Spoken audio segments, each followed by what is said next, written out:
4, la primera carta de Pedro, el capítulo 4, y vamos a poner nuestra mirada ahí en el versículo 12. Vamos a estar hablando hoy acerca del tema caminando con Cristo en el fuego. Vamos a ver de qué se trata nuestro tema, caminando con Cristo en el fuego de la prueba.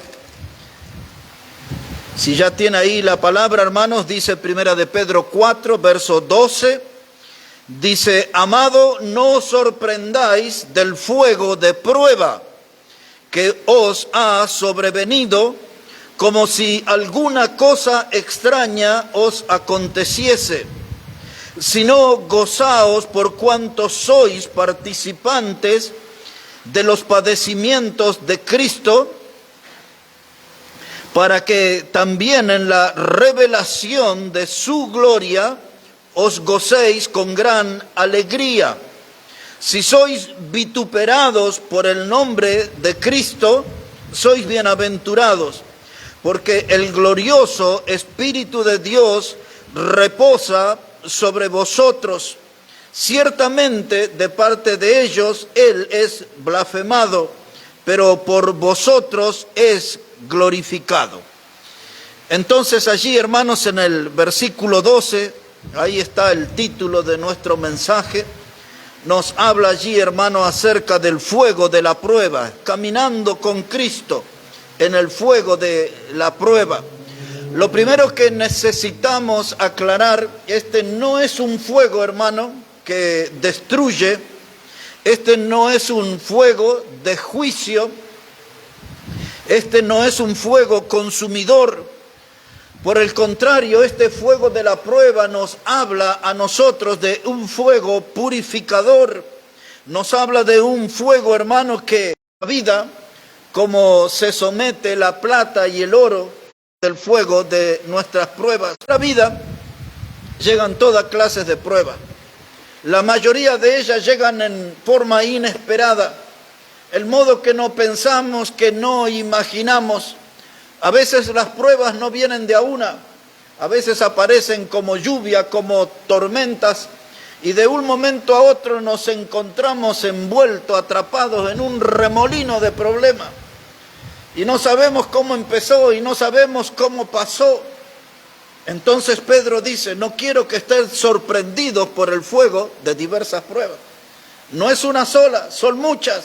Y van a aparecerse, se van a cruzar en nuestro camino, en nuestra vida, más de una vez. Y la Biblia nos exhorta a tener una actitud frente a esas pruebas. Ustedes recuerdan cuando en Santiago capítulo 1 y versículo 2, él dice: tened por sumo gozo cuando os halléis. ¿En cuántas pruebas dice? Diversas, cantidad, de todo tipo. Pruebas económicas, pruebas espirituales, pruebas morales, pruebas familiares, pruebas sociales, diversa cantidad de pruebas. Y entonces Santiago dice que frente a eso nuestra actitud debe ser tener por sumo gozo. Y uno dice: pero yo no soy masoquista, a mí no me gusta sufrir, ¿cómo voy a tener gozo?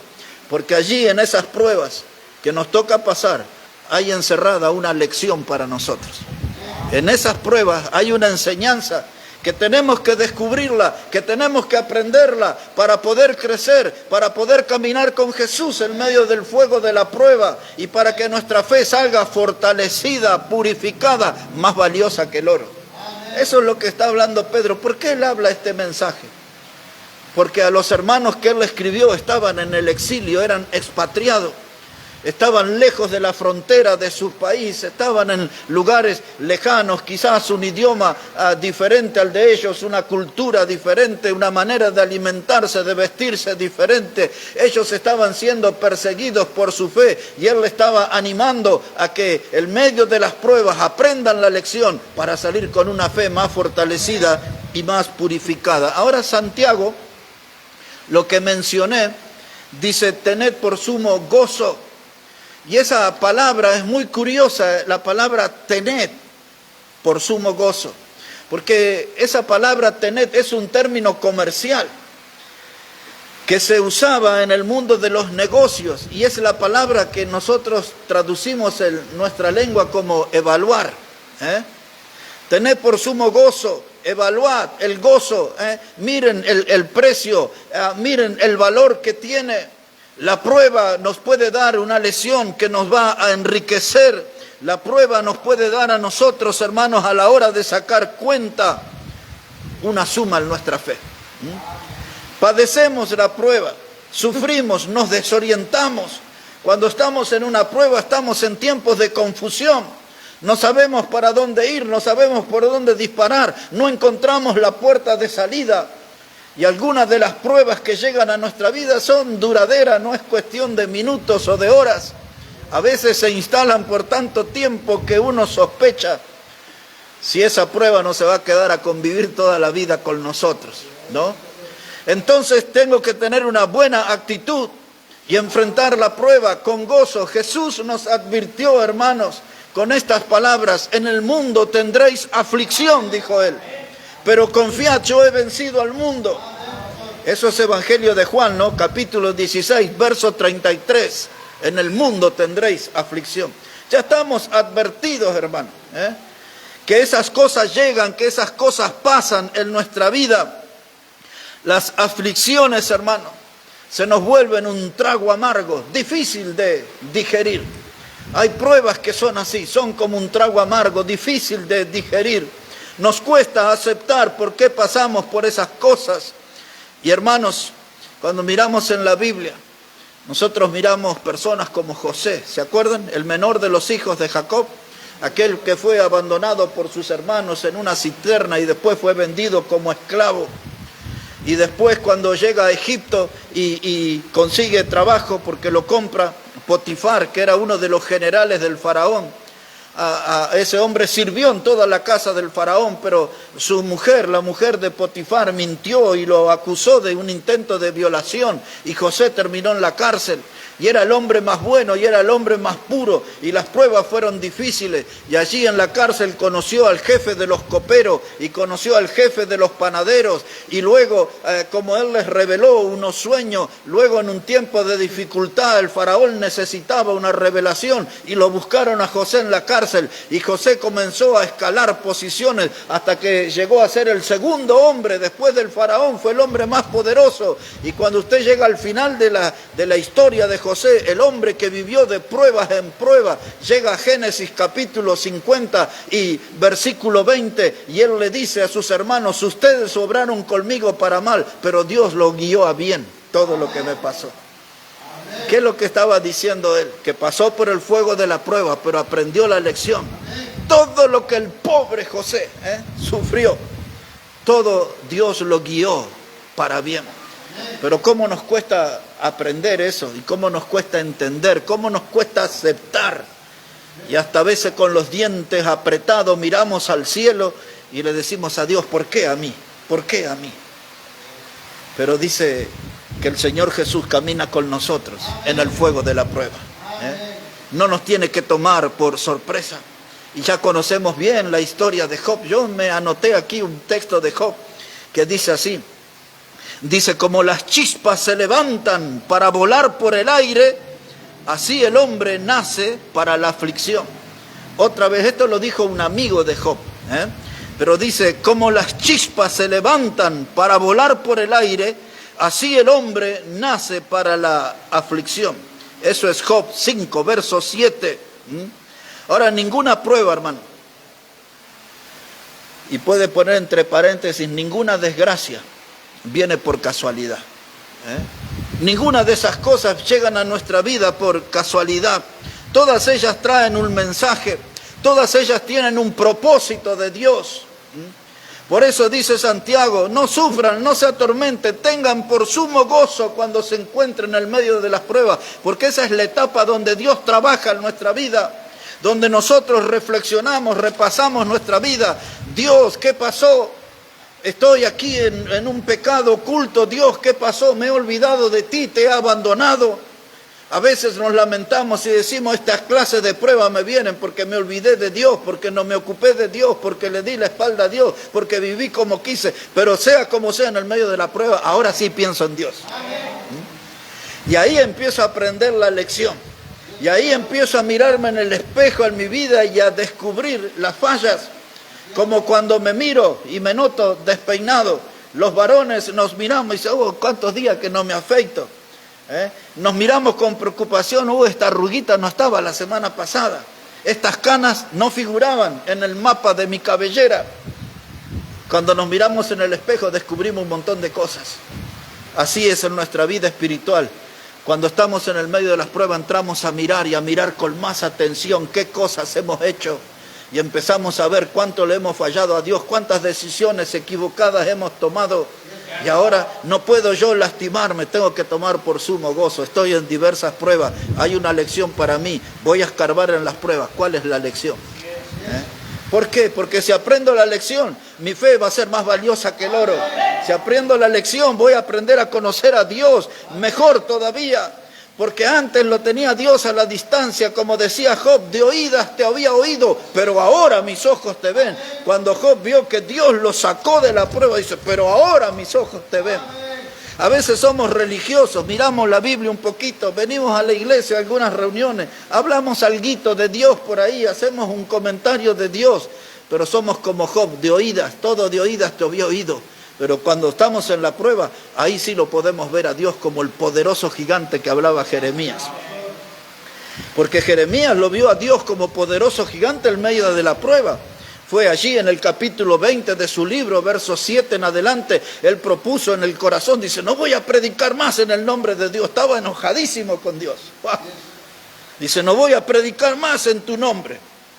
Y ni bien terminó de decir eso, dice Jeremías, y de pronto sentí como un fuego en mis huesos, dice, no lo pude resistir.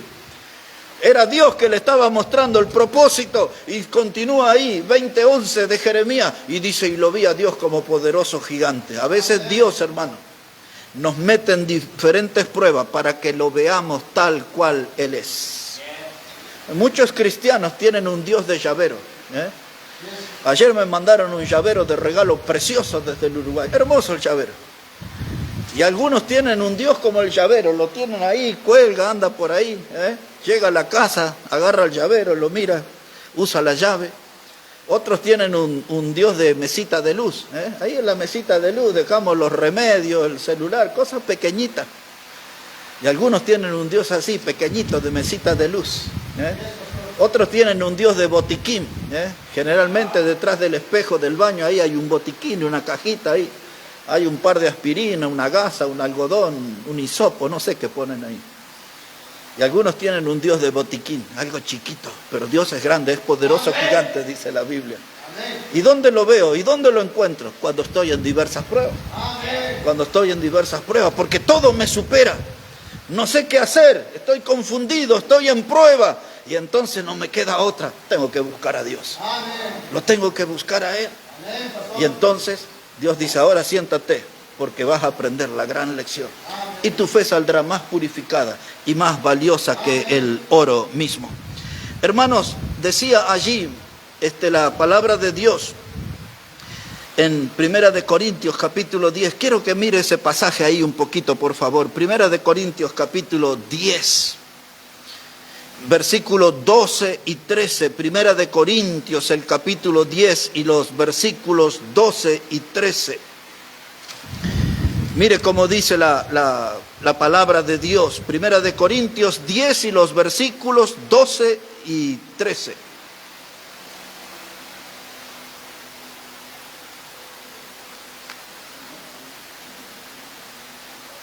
Dice la palabra, así que el que piensa estar firme, mire que no caiga. Y no os ha sobrevenido ninguna tentación que no sea humana, pero fiel es Dios que no os dejará ser tentado más de lo que podéis resistir, sino que dará también juntamente con la tentación la salida para que podáis soportar. 2 lecciones, una en cada versículo. Todos los versículos anteriores hasta el 1 viene hablando de los fracasos de Israel desde que salió de Egipto. Todos los tropiezos, todos los pecados más tremendos son enumerados allí. Entonces hay algunos que miran la historia de Israel y dicen, ese pecado, ese no voy a cometer yo. Eso no voy a actuar yo así. Nos sentimos como mejores y que nosotros tendríamos un mejor comportamiento en una situación como esa. Y entonces Dios enciende la luz y dice, el que piensa que va a estar firme, mire que no caiga. En otras palabras, Dios está diciendo, no tenga una confianza puesta en sí mismo. Eso es lo que le pasó al pueblo, por eso ellos quedaron en el desierto, quedaron postrados, muertos se quedaron. Toda una generación. Y Dios dice, miren en el espejo de la historia, como en los autos que tienen su espejo retrovisor. Es para usarlo, hay que mirar quién viene atrás, hay que mirar la historia, mire la historia de Israel, no repitamos esos pecados, no tropecemos de la misma forma que lo hicieron ellos. Y si alguien piensa que esas clases de pecados no lo podemos hacer nosotros, Dios le dice, el que piensa estar firme, mire que no caiga. Y ahora en el versículo 13 dice dos cosas maravillosas. Él usa la palabra tentación aquí. Pero hermanos, Dios nunca nos prueba más allá de lo que nosotros podamos resistir. Lo que el texto nos está enseñando, que donde van nuestras pruebas, Jesús va con nosotros. Él nos acompaña en el fuego de nuestras pruebas. Él camina junto a nosotros. Dios nunca, hermano, nos va a probar más allá de lo que podamos resistir. Y ahora termina con una expresión de esperanza. El versículo 13 dice, porque Dios dará la salida. Él es el que conoce la puerta de salida de nuestras pruebas. Él es el que conoce cómo escapamos nosotros de las pruebas, cómo nos liberamos de ellas. Las pruebas, hermanos, y su fin necesitan de una actuación de Dios. Dice, Él nos dará junto con la tentación. Voy a leerlo de forma textual. Dice ahí la palabra, hermanos, dice, no os ha sobrevenido ninguna tentación que no sea humana, pero fiel es Dios, que no os dejará de ser tentado más de lo que podáis resistir, sino que dará también juntamente con la tentación la salida para que podáis soportar. Para que nadie diga después, me perdí porque Dios no me ayudó. Sí, Dios siempre nos ayuda. Y en términos muy llamativos, como dice el Salmo 27, aunque un ejército acampe contra mí, no temerá mi corazón, aunque contra mí se levante guerra, yo estaré confiado.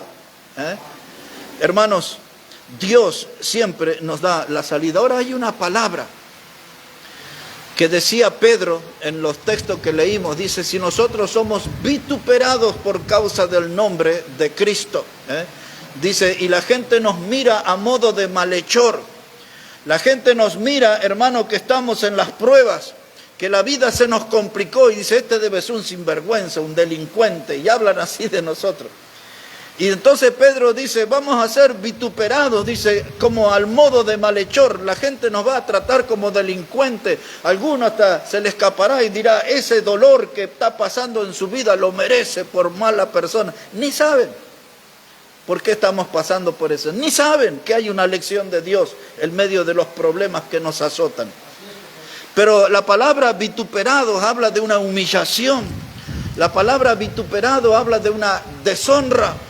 Y muchas veces nosotros, hermanos, vamos a ser humillados, deshonrados. La palabra vituperio también significa ofensa. ¿No fue acaso las palabras que usó la mujer de Job cuando le dijo, ¿por qué no maldices a Dios y te mueres? Quiso lastimar la fe de Job. Quiso ofender la fe de Job. Quiso, hermanos, ofender la comunión de Job con Dios, con esas palabras. Pero Job había dicho, dice, aunque Dios me matare, yo en Él esperaré. Él se expresó, esa fue su declaración de fe. Dice, ¿puede Dios matarnos? Yo igual voy a seguir esperando en Él. Mi fe no se negocia, mi fe no se altera. La fe de Job estaba firme, hermano.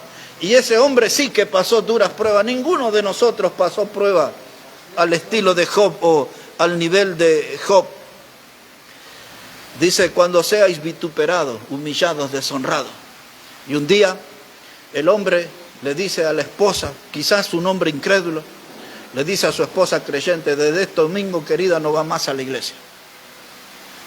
Se terminó la iglesia para ti. La iglesia no te sirve, la iglesia no me sirve. Y el hombre ahí la maltrata, la mujer le dice, no vas más a la iglesia. O una mujer agarra y le dice ahí al hombre, ya tenés que decidirte, tu religión, tu fe, tu Dios o yo. Y la mujer le plantea el problema. Y usted en el trabajo, el patrón le dice, ya no vas a ir ahora a la iglesia, o te consagras al trabajo o te vas con la iglesia. Porque la iglesia no te da de comer, yo te pago, yo soy el que te da el dinero. Y a veces somos humillados, somos vituperados, como dice la Biblia, y estamos siendo sometidos a una prueba por la gente con la cual nos rodeamos todos los días, en el ambiente familiar, en el ambiente laboral. Pero ahí es donde tenemos que tomar una decisión de mirar las pruebas con gozo. Qué cosa tremenda. Eso hay que pensar bien, hermano, ¿eh? ¿Cómo hago para pararme con gozo en medio de todos los problemas? Cuando hay sufrimientos que son verdaderos, reales, crueles. Y la Biblia me invita a mantener el gozo. Habría que, no lo vamos a hacer, pero habría que leer el capítulo 5 de Mateo cuando habla de las bienaventuranzas, ¿eh? Y una de esas bienaventuranzas dice, bienaventurados los que lloran, porque ellos recibirán consolación. Y esa consolación viene de Dios. Y hay pruebas que nos hacen llorar a nosotros. Y no una lágrima ni dos, muchas horas, días llorando a veces en medio de las pruebas. La Biblia dice, muy feliz, bienaventurados los que lloran, porque ellos serán consolados. Y dice, bienaventurados los de limpio corazón, porque ellos verán a Dios. Oh, yo no tengo que manchar mi corazón cuando estoy pasando por problemas, tengo que conservarlo limpio. Dice la Biblia, muy feliz, bienaventurados los de limpio corazón, ellos verán a Dios. ¿En dónde? En medio de mis pruebas. ¿En dónde? Cuando siento que Jesús está caminando en medio de las pruebas de fuego que estoy pasando. Siento los pasos del Señor a mi lado. Una mirada a Isaías capítulo 43, unos 3 textos más y terminamos.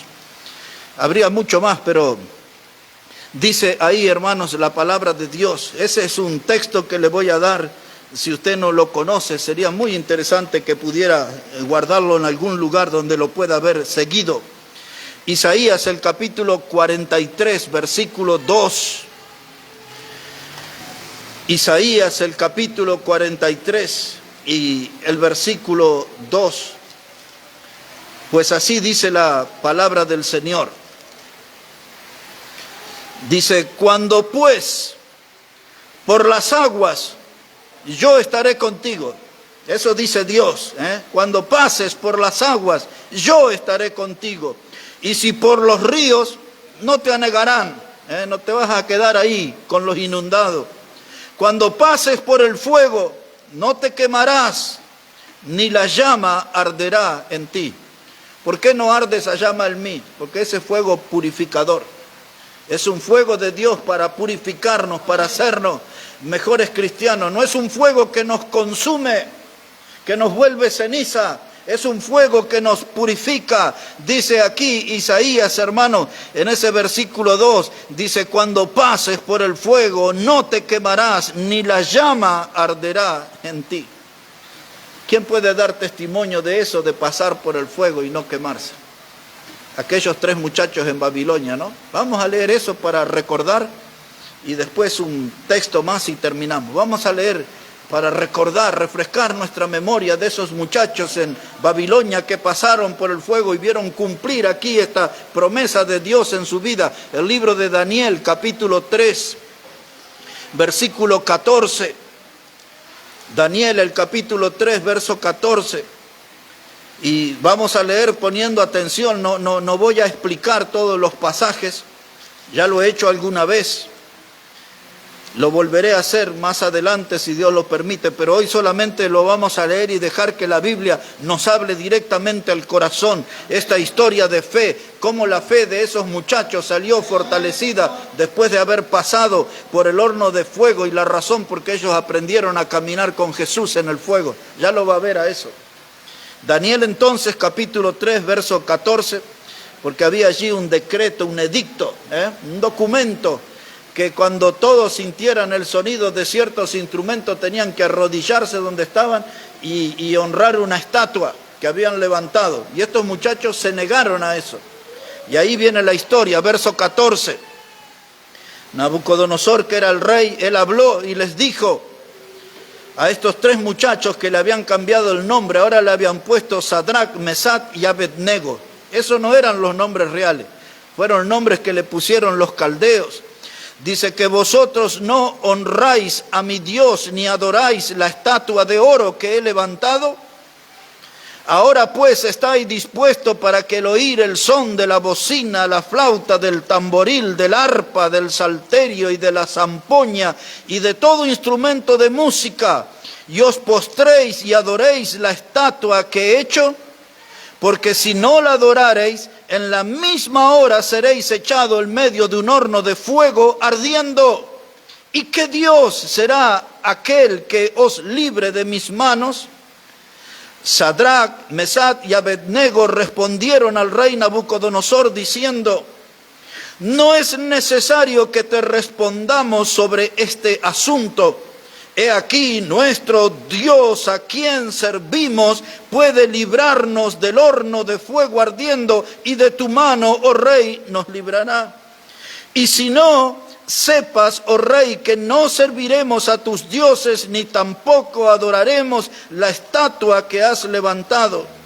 Y entonces Nabucodonosor se llenó de ira, se demudó el aspecto de su rostro contra Sadrac, Mesach y Abednego, y ordenó que el horno se calentase 7 veces más de lo acostumbrado, y mandó a hombres muy vigorosos que tenía en su ejército que atasen a Sadrac, Mesach y Abednego para echarlos en el horno de fuego ardiendo.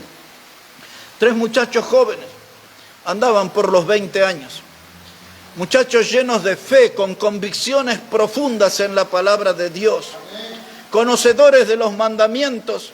Dios dijo que no te harás imagen de él, ni en la tierra, ni debajo de nada, ninguna imagen. Ellos estaban comprometidos con la palabra de Dios, no se iban a postrar ante ninguna imagen, no iban a cambiar su doctrina para salvar sus vidas. Y entonces le hablan cara a cara al rey Nabucodonosor con toda la historia de hombre violento, conquistador que tenía. Era la persona que era el número 1 del imperio mundial, hermanos. Y estos 3 muchachitos, impulsados por su fe, le dicen mirándolo a la cara: sepas tú, oh rey, que el Dios que nosotros tenemos puede librarnos del horno de fuego. La gente diría: qué atrevido, qué insolentes, ¿cómo le van a hablar así al rey? Pero estaban hablando desde su convicción, desde su fe. Tenemos un Dios que es poderoso, Él puede librarnos. Y le dice: tú tienes que saber eso, rey, que no es necesario que te respondamos, porque nuestra doctrina no se negocia, no se pisotea. Si Dios dijo que no debo postrarme ante imágenes, no lo vamos a hacer. Enciende el horno tranquilo, busca leña tranquilo. Enojado el rey, agarró los hombres más fuertes, los más vigorosos, dice el texto, y los ataron para asegurarse bien, y los tiraron al horno de fuego. Pero cuando usted sigue en la lectura, usted va a encontrar que hay 4 personas en el horno. Observe el verso 26, muy rapidito allí, verso 26. Ya están los muchachos en el horno de fuego. Dice el texto: entonces Nabucodonosor se acercó a la puerta del horno de fuego ardiendo, y dijo: Sadrac, Mesach y Abednego, siervos del Dios Altísimo, salid y venid. Y entonces Sadrac, Mesach y Abednego salieron del medio del fuego. Hermanos, porque allí dice el verso 25, dice verso 25, y él dijo: he aquí yo veo 4 varones sueltos que se pasean en medio del fuego sin sufrir ningún daño. Y entonces Nabucodonosor plantea, dice: pero no fueron 3 los que tiramos, ¿cómo que hay 4? Y ahí estaba Jesús. Eso es lo que se llama una cristofanía, que quiere decir una aparición de Cristo en el Antiguo Testamento. Así como estuvo con esos muchachos en el horno de fuego, el mismo Jesús está en nuestra vida, caminando junto a nosotros en medio de las pruebas de fuego. No nos dejemos sorprender por el fuego de la prueba. Jesús camina con nosotros, Él nos orienta en el medio de las pruebas, Él nos guía y Él nos lleva hasta la puerta de salida de las pruebas. Ahí estuvo él en el horno con esos muchachos, salieron de allí, no tenían olor a fuego, dice la Biblia, no tenían olor a humo, a nada, salieron así como entraron. Y cuando los que lo tiraron se asomaron, ¡pum!, se murieron quemados. Ese es el Dios que protege. Hermano, estos no son cuentitos para los niños, estos son historias de fe de las cuales nosotros debemos imitar la conducta de esos muchachos jóvenes. Jesús pasea junto a nosotros por las pruebas de fuego, pero hay un lugar donde el Señor Jesús no va a estar, y es en las llamas eternas del infierno, y ahí va a haber mucha gente. Mire aquí un pasaje en Isaías, ya vamos ahí terminando, hermano. En Isaías, dé una miradita ahí, por favor. Dice la palabra de Dios, capítulo 33 de Isaías, verso 14. Solamente por tomar uno de los muchos textos que hablan de ese lugar de llamas eternas, de tormentos eternos. Isaías capítulo 33, versículo 14. Dice así la palabra de Dios, Isaías el capítulo 33, versículo 14. Dice la palabra: los pecadores se asombraron en Sión, espanto sobrecogió a los hipócritas. ¿Quién de nosotros morará con el fuego consumidor? ¿Quién de nosotros habitará con las llamas eternas? Yo quería insistir en esa diferencia. El fuego de la prueba que habla Pedro no es un fuego consumidor, destructor, que reduce toda ceniza. El fuego que habla Pedro es un fuego purificador, para purificar nuestra fe, para alentar nuestra fe. Pero la Biblia también habla de otra clase de fuego y que es eterno, llamas eternas. Y aquí Isaías mismo lo presenta en ese término: ¿quién de nosotros habitará con llamas eternas? El mundo pecador tiene que saber que hay un lugar que tiene llamas y que son eternas. Es como una cárcel de fuego, como prisiones de fuego. Nadie podrá salir de ese lugar, nadie podrá escapar de ese lugar. Es el lugar del cual Jesús le llamó el infierno, y Jesús dijo: es el lugar donde el gusano nunca muere y el fuego nunca se apaga, dice Jesús. Todo el capítulo 9 de Marcos, del verso 41 en adelante, una vez y otra vez Jesús repite esa frase: es el lugar donde el gusano nunca muere y el fuego nunca se apaga. Es el mismo lugar que habla Isaías, las llamas eternas.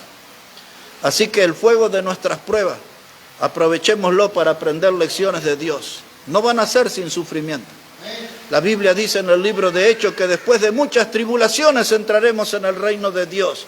Es decir, que nuestra llegada al cielo, hermano, no será sin problema. Habrá muchas luchas, habrá duras batallas en el camino.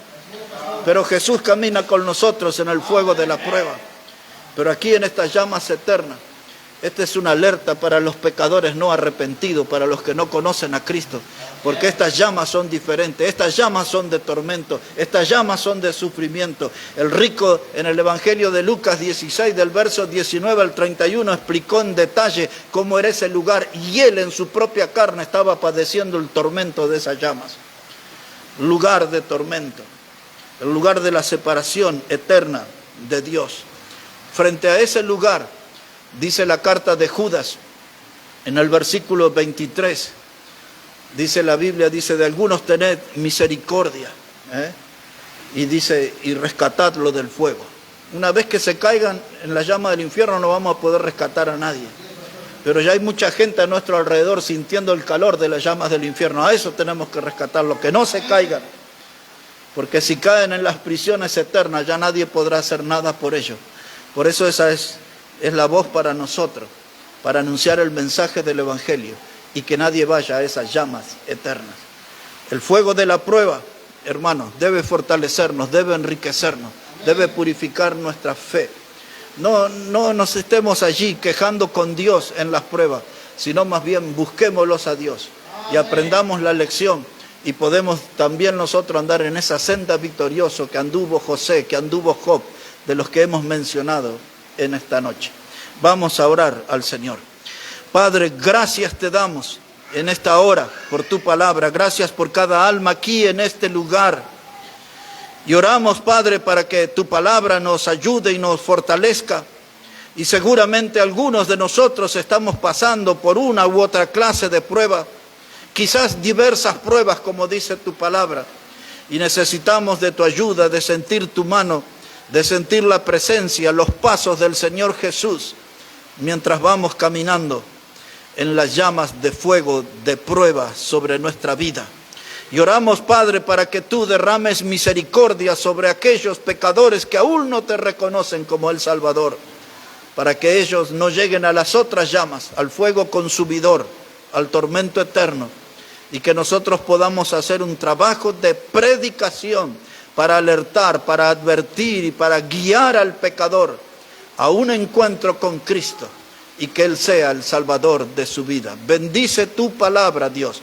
Bendice cada vida aquí en este lugar, los que nos ven, los que nos escuchan desde lejos, que tu palabra no vuelva vacía, haga una obra en ellos. Oramos en el precioso nombre del Señor Jesucristo. Amén y amén, hermanos. Amén. Que Dios, hermanos, bendiga su palabra en esta hora. Voy a pedir, hermano Josué,